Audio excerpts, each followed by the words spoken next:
before that, the Syrian Foreign Minister, Walid Muallim, has just spoken to Al Jazeera. He spoke to our diplomatic editor, James Bays, who joins us from New York. Now, James, tell us about it. I think it's worth giving you the circumstances of this interview, Kamal, first. I was actually sitting down doing another interview with the Prime Minister of Kosovo and then spotted the Syrian Foreign Minister out of the corner of my eye. So apologies to chaos to the Prime Minister of Kosovo. We chased after him along the river by the UN, and this is what he had to say. Foreign Minister, are you confident of the prospects of peace right now? Well, it's premature to speak about it. As long as fighting going on the ground. Do you think there could be a deal that will bring everyone to Geneva? I hope so. I hope so. And what about the chemical weapons resolution? Well, we welcome it. We welcome it because we are determined to go forward in the respect of destroying the chemical weapon. And in terms of Geneva, are you prepared to concede on the role of President Assad, that he might step down? Nobody can speak about the role of President Assad because it is mentioned in the Constitution. So we will not violate our Constitution. His role is for the Syrian people is very important and crucial. Excellent work on that, James. Really well done. Let's talk about where it goes, though. If he's confident, Walid Muallim's confident about it, there's a process, though, however, and we're actually looking to The Hague, first of all, rather than New York for this resolution. Yeah, there are two different things going on here that I was talking to him about. Let's start, yes, with that chemical weapons and that deal.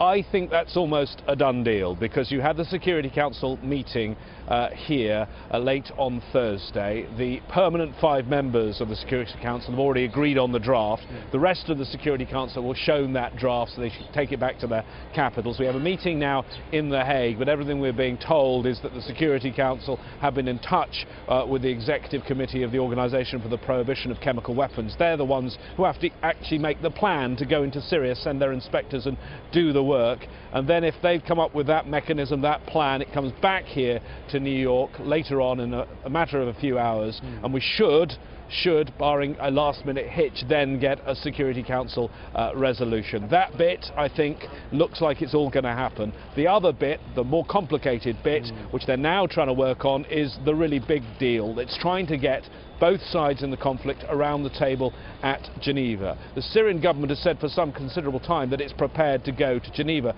The opposition has said, well, it likes the idea of talks, maybe, but the time is not right now, and it has various preconditions. They're not calling them preconditions. One of those preconditions, though, is that they want Assad to stand down. Well, you heard the words just there of the Syrian Foreign Minister. When I asked him about the prospect of Assad standing down, he said it was in the Constitution, we're not going to violate our Constitution, and it's up to the Syrian people, he said. So it doesn't sound like they're prepared to make that concession, which would be the key concession, I think, to get any success at talks, and possibly the key concession for even talks to take place. All these meetings and talks, James, it's all very much centred around the big players, the United Nations Security Council, the P5, all these sorts of groups.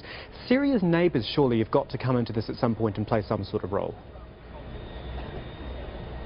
Syria's neighbours, obviously, their main focus of attention, I think, has been on the way that it is destabilising their countries. That is the refugees, now more than 2 million refugees in those neighbouring countries, but all sorts of other effects that it's having on the population. Look at somewhere like Lebanon, where we've seen the levels of violence, particularly in the north, rising. They are deeply concerned, and here, when we've had the world leaders here in New York speaking about it, all the neighbours have expressed their concern. They've done that publicly, but they've also been at quite a few meetings with the Americans, with the other Western powers, with the other members, permanent members of the Security Council, expressing those concerns, I think, in even more frank terms.